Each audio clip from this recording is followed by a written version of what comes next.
Fantastic, wonderful, fantastic, wonderful.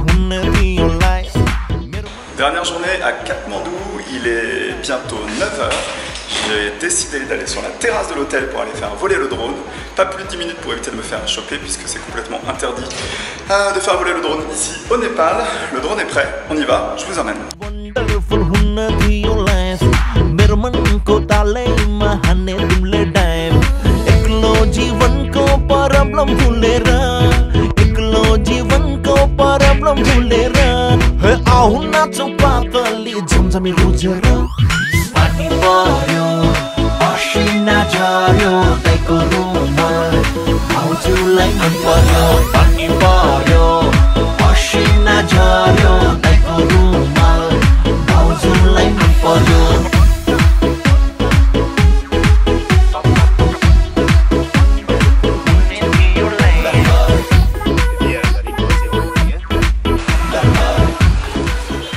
Katmandou, hein, les rues, c'est pas ça, hein. Je sais pas si c'est à cause du tremblement de terre ou c'est à cause d'autre chose, mais en tout cas hier il a beaucoup plu. Et du coup aujourd'hui les rues c'est assez catastrophique pour circuler et les routes sont complètement défoncées.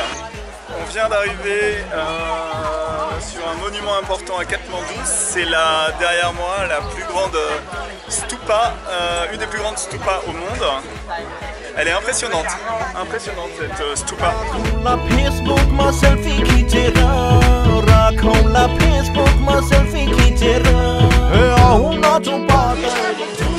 Alors comme beaucoup de monuments qu'on a déjà visités, cette stupa là c'est important de respecter le sens dans lequel on tourne autour et c'est une histoire de karma.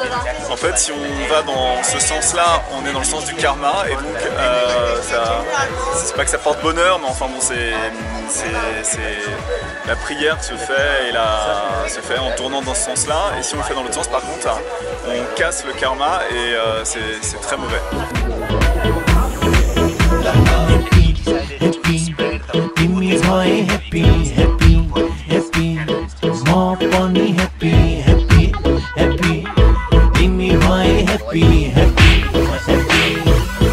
En fait c'est marrant, le calendrier au Népal est différent du calendrier qu'on a chez nous.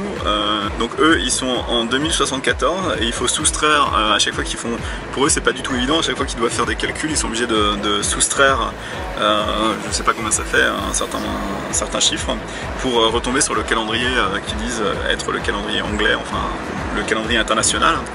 Mais je ne savais pas du tout qu'il y avait cette particularité ici. Je sais pas sur quoi c'est basé d'ailleurs. Très chaud et quand il fait chaud, qu'est-ce qu'on utilise ici?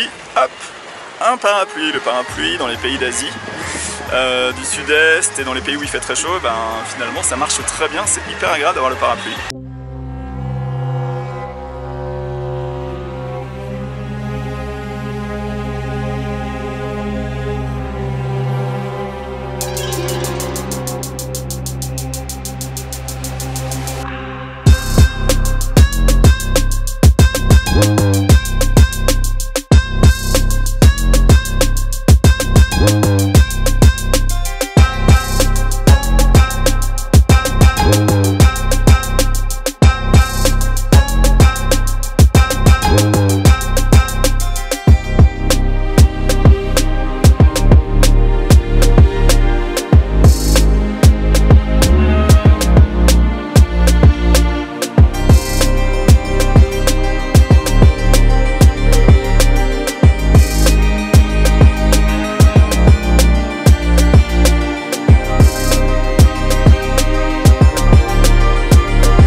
après la route se dégrade au fur et à mesure, donc c'est vraiment impressionnant.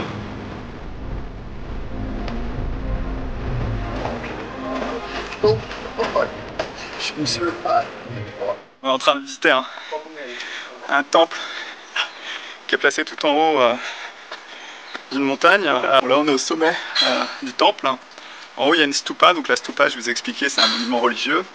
Je viens de faire voler le drone en haut et j'ai fait des plans du temple, c'est quand même impressionnant.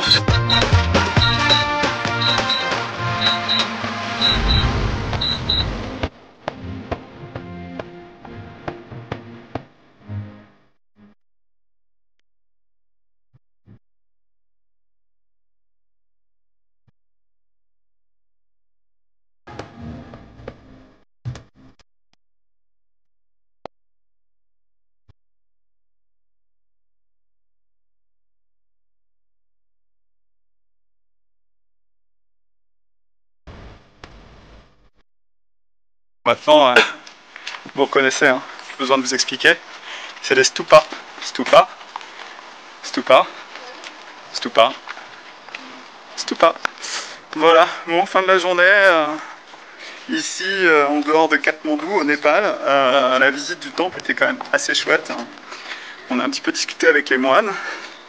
J'ai réussi à faire voler le drone, ce qui est quand même un exploit après avoir passé 8 jours au Bhoutan sans avoir eu la possibilité de le faire voler une fois. C'était une grande source de frustration. Mais là j'ai pu le faire voler, puis j'ai pu essayer les nouveaux modes Droni, Helix et Rocket du Mavic Pro qui sont vraiment très chouettes. Je vous montre un petit exemple là. Et voilà, donc quand même en voyage, au niveau de l'équipement que j'ai, c'est quand même voyage assez léger parce que là, ce que vous voyez là, c'est le drone avec une batterie, c'est quasiment 50 minutes de vol.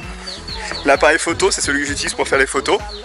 C'est pas les photos d'un réflexe, mais en termes de qualité, on est quand même sur quelque chose de très honnête qui permet de faire des photos avec des beaux effets de flou.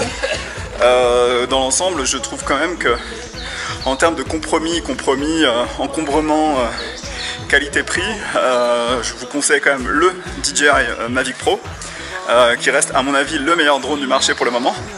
Surtout que maintenant ils ont intégré les nouveaux modes Helix, Rocket et je vais pas y arriver, Helix, Rocket et Droni.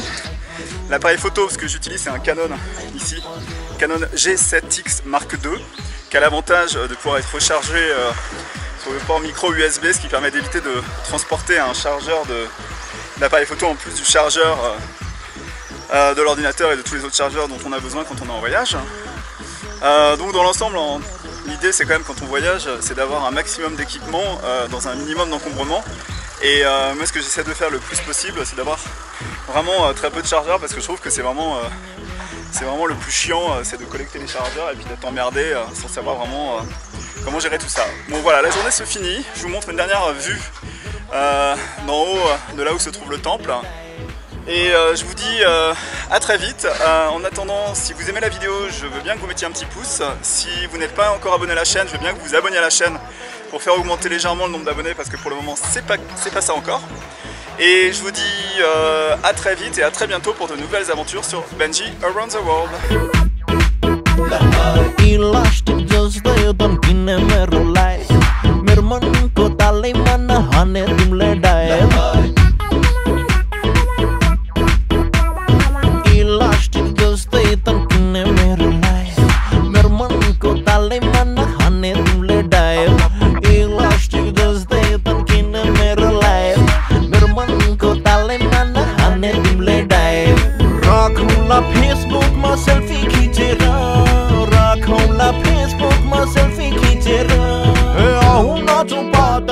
झमझमी रुझेर पानी पर्यो असिना झर्यो गाईको रुमाल भाउजूलाई मन पर्यो पानी पर्यो असिना झर्यो गाईको रुमाल भाउजूलाई मन पर्यो